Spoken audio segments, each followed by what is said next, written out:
महंगा पड़िला बाकी देवा बाकी टंका मागिबारु काटिदेले कान। खोर्धा जिला बालीपाटपुर गाँव में घटी एभली घटना। चिलिकारे बाहन करने बाकी किଣିथिले जाल। बालीपाटपुर गाँव रवींद्र बेहेरा से गाँव हुंडा बेहेरा को बाकी जाल बिक्री करथिले। वर्षे बीती जाइथिले मध्य से टंका देई नथिले।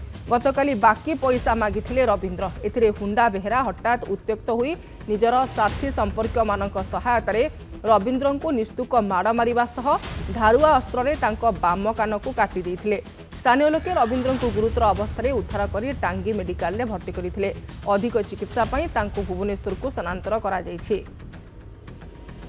जाल पैसा थिला मो तांको मागिबारु हुंडा बेहेरा को जाल पैसा मागिबारु मो सहित झगड़ा लगेला परे झगड़ा बेलू बेल मोट है 4-5 जन 6 जन घर भीतर बाहर गिरी आज्ञा मत माड़ी बसिकी बा छेचिकी ब्लेड मारिकी कान मोर काटी देइछथि आज्ञा। शैल बेहेरा, हुंडा बेहेरा, जितू बेहेरा, पदन बेहेरा ए 4-5 भाई 6 भाई से आज्ञा मो कान काटी देइछथि आज्ञा।